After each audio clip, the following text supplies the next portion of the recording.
all the people that were fleeing from the genocide escaped into this part of Congo. So they had an influx of almost 1 million people, which overwhelmed the landscape. They had no tree cover. They had crops being washed away. They had a huge amount of erosion. So the idea was, well, let's go in and diagnose how should your landscape be performing? How is it performing? And what could we do to start restoring the landscape so it's actually safe again? Welcome to NatureIs, where we brainstorm, share innovative ideas, and have conversations to stir our spirits and elevate our actions for a better world.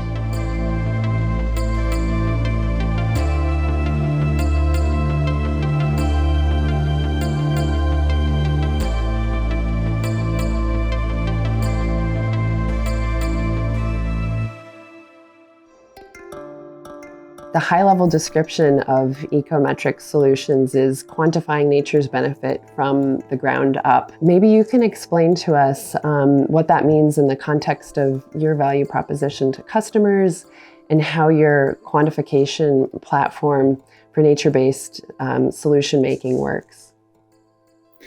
Yeah, so we measure ecosystem performance and ecosystem service production. So nature's benefits. We quantify the amount of benefit that's being produced. We do that by measuring the attributes on the ground, the vegetative structures, the soil condition, the water regime, topography, all those factors that go into determining whether ecosystem functions are performed. And then we think about how those functions come together to produce a benefit for communities, stakeholders. Ultimately, it all comes down to the consequences associated with the choices we make.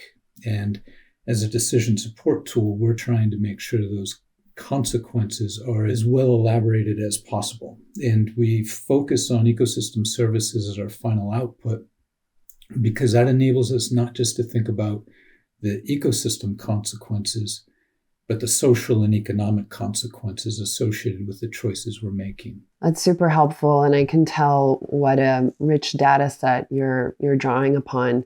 Is there an example that comes to mind from one of your stakeholders, public or private sector, I guess in this case, and how they would have used the data, perhaps in a decision-making context? There's a few that come to mind. We do a lot of work with E3.8, who you're very familiar with, I know. And in that context, it's always working with corporations that are focused on really pushing their sustainability. So it'll either be looking at a capital improvement project, like you're building a data center or you're building a new facility, and you want to do it in a way that reduces impact and actually produces benefits, right? Benefits for nature. Hence the Project Positive name. And that's a lot of what we do, but we tend to work in a lot of different sectors in a lot of different parts of the world. Like there's some aid organizations that we partner with.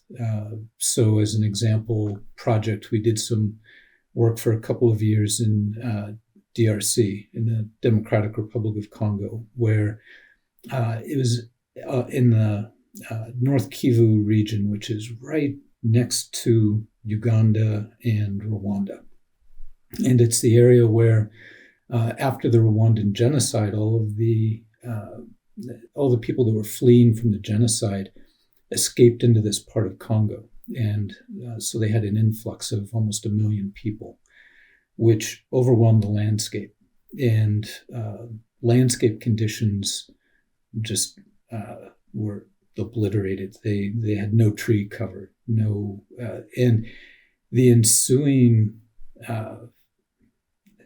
natural hazards that kind of overwhelmed the region really led to an aid project where the idea was, okay, well, let's figure out how we've disrupted systems because they had incredible flooding. They had crops being washed away. They had a huge amount of erosion. They had constant loss of crops from a variety of different reasons. And so the idea was, well, let's go in and diagnose how should your landscape be performing, how is it performing, and why is that gap? What is causing that gap? And what could we do to start restoring the landscape so it's actually safe again? And that was a really awesome project, very fulfilling, also very, very tragic in that we were just starting to return the landscape to a viable condition when a rebel group came in and drove out most of the population that we had been working with. So that's one where you do what you can, but it is heartbreaking. But the ability to restore functioning systems is just, that's the exciting part of this. And any place where there is that opportunity, then that's where our tool can be applied and used to benefit. Well, it's a really helpful example, not only of the environmental piece, but the humanitarian and the social side as well. Maybe you can just explain a little bit more how it is that you're using nature as a baseline, inspired by a lot of 3.8's work and their mission. B3.8 is a great partner for us, and the way our system is set up really connects well with the way B3.8 approaches problems, right? The idea is, use nature as a model and mentor, right, is the thing they always say. And one of the aspects of our system is that it is, you understand all of our outputs in terms of how would nature perform in your particular location. So we've been fortunate to do work all around the world, and we have global data sets from our work and from partners' work. And so one aspect of the system is when you identify where on the globe your project is, it immediately calls up reference data that says, in this location, this is how nature should perform, right? When we talk about the level of air quality benefit being provided, water quality, water quantity, climate control, biodiversity support, all of those different aspects change as you move from location to location, driven by climate factors and geographic factors. And so it's important to always know what are we shooting for? What is the target, right? And that's where biomimicry really comes to the fore. Our perspective is, let nature tell you what your target is. And then let's try to move towards being in better alignment with what the natural system in your very specific location would suggest it should be. Thinking about this shifting baseline syndromes, right? How each generation begins to get used to less and less in terms of nature and biodiversity. I think going back to those principles of biomimicry, and it sounds simple, but it's something that's not as ingrained as I think we would like, to use nature as that baseline. So just picking up on the nature positive piece. So we're seeing a lot of businesses now that are in pursuit of evolving from sustainability to a nature positive agenda, as they begin to recognize that we won't be hitting climate targets without intact biodiversity, and understanding that business resiliency is really nature resiliency, and there's an interdependency there. Can you tell us how you're helping companies to translate these intricate relationships with nature into tangible measurements? This is such an amazing time to be in this space, because it is becoming something that everybody has to think about, right? That all of the corporations out there that are doing business and affecting the landscape are going to have to start doing financial disclosures of what is your nature-based risk, right? TNFD is driving a lot of that. CSRD, Task Force for Nature-related Financial Disclosures, being TNFD, and then the EU latest requirements around CSRD is really making corporations take a step back and think, okay, what are the risks that we're creating for ourselves? And how we approach that comes back again to the work we've been doing with B3.8, the Project Positive, because the LEAP framework that TNFD put out there and said, hey, this is our guidance. This is the process we want you to go through.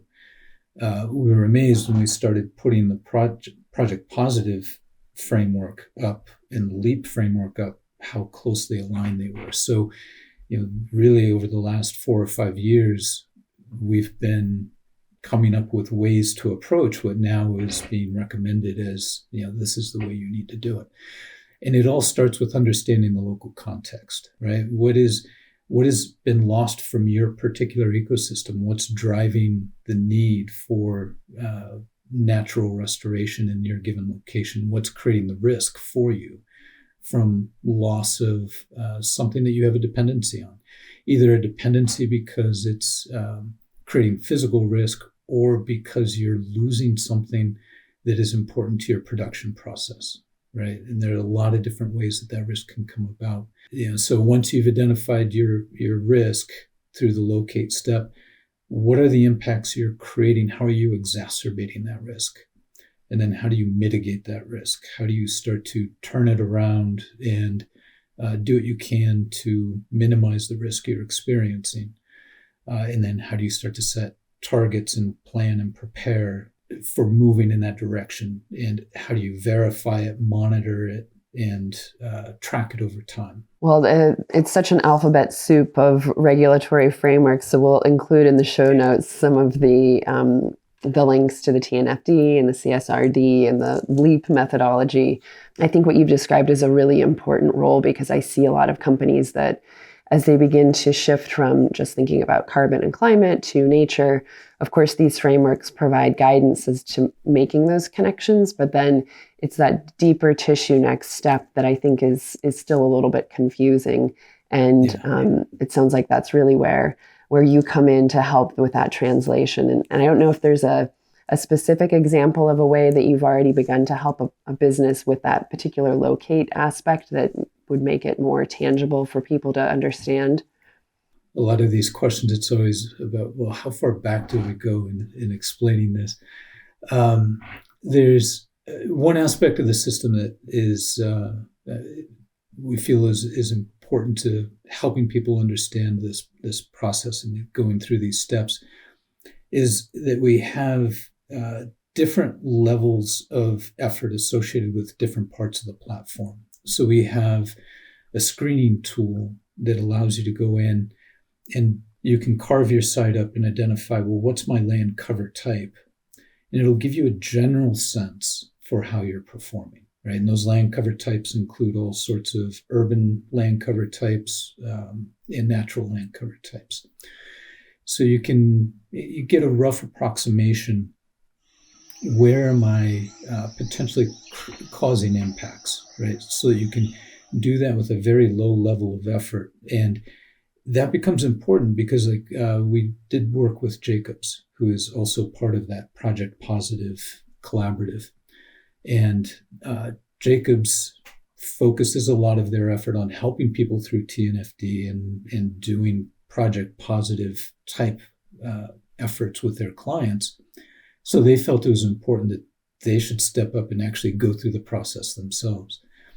But they have 250 different facilities located around the world.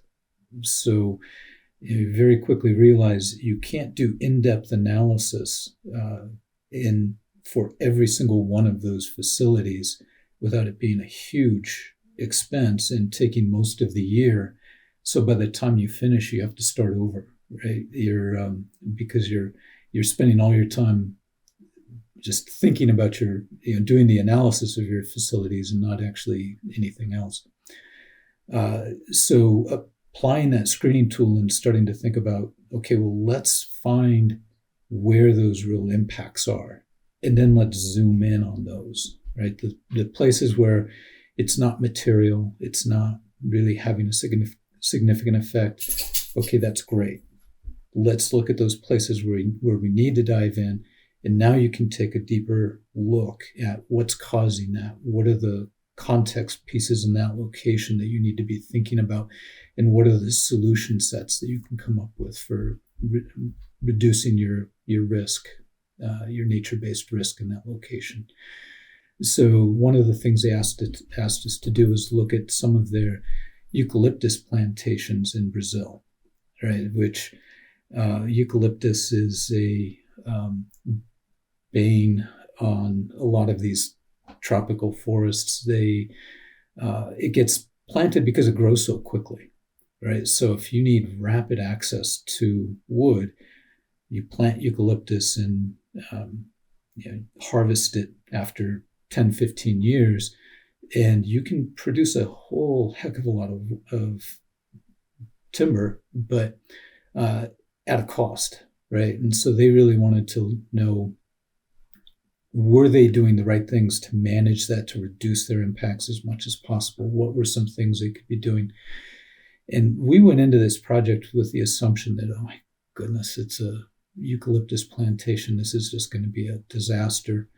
And they're not going to like what we have to tell them, right? But we went down and was really quite pleased at the way that they were integrating natural corridors in. They were being careful about not planting just one type of eucalyptus, but trying to get variety, testing different ways of reducing their level of impact. And the thing that became clear was, they could stop doing that eucalyptus production there, but what it would mean is loss of additional tropical forest, because it's going to have to come from somewhere, right? And they were doing a pretty good job of managing it. Was really impressed with the biodiversity benefits that they were providing. So, but that's an example of just going down and being able to measure how well the entire landscape is performing, right? And looking at the context in which it's performing, because it's always more than just that one spot on the ground. It's how is that interacting and relating to everything around it, right? And they were doing a really impressive job of thinking about those types of things. Well, that's really illustrative, and both Jacobs and Dow, I think it helps us to understand what this localized piece means and how that is very much grounded in understanding the complexity of nature and the related solutions. So as our time begins to draw to a close, tell us what Ecometrix needs to expand its positive impact in the world. Are there things that we can be helpful with here in the broader community? Oh, yeah, that's a great question, and one I appreciate. There are a couple of things. What we measure we think is very important, but what we measure is not the totality of things that are important in terms of reducing our footprint and improving ecosystem conditions around the world. So one of the things that we're focused on right now and that we're actively seeking out is opportunities to create interoperability with different types of measurements, different types of metrics. And I'll give an example. We're actively engaged right now with an organization called True North, who focuses on LCAs, life cycle assessments, right? And LCAs are all about material choices and what are the consequences of selecting one type of material over another in your production process. And that's something that we never have anything to do with, right? But is really, really important. Makes a difference for your transportation costs and your energy use and your carbon footprint and a number of different things. But LCA stops where our on-the-ground analysis begins, right? So they can, there is a natural partnership to be created there, because if you change your source of material extraction, that has very significant on-the-ground impacts in a lot of different ways. LCAs rarely, if ever, get to that level of detail, right? So by partnering, we can start to look at their point sources of extraction. how is that affecting communities? And for us, it adds that production piece that is just not part of the equation. So as you bring them together, you can tell a more coherent story. And as you get them integrated so that that story is seamless, you really enable people to think so much better and more creatively about what are the solutions and to understand the real outcomes of the choices you're making. So finding partners, finding people that are thinking about the world in different ways, that's going to be important to us. And then the more obvious answer is we need uptake. We need people to be using this tool, these types of tools generally, right? And every time we do work in a new environment or in a new context, it helps us expand how we think about the tool and evolve it. So, people that are willing to partner and try new things and new locations and new disciplines is great for us. And that the more we get that type of uptake, the more we think the right types of decisions are being made, and the better off all of our ecosystems are going to be. We need to release it into the wild and see what comes back. Exactly. Yeah. And we are actually actively looking for investment to expand the tool. It's one of those things where we're a relatively small company, and we can only do so much at our size. We need to scale up if it's going to really have the global reach that we want it to. So that's if you're out there and you're looking to invest, give us a call. We'd love to talk to you. Well, the time certainly seems right, given all of the frameworks and the need for translation, and we don't do that without data and local intelligence. So yeah, it's a good time. And always our last question, grounded in nature, where do you feel most at home in the natural world?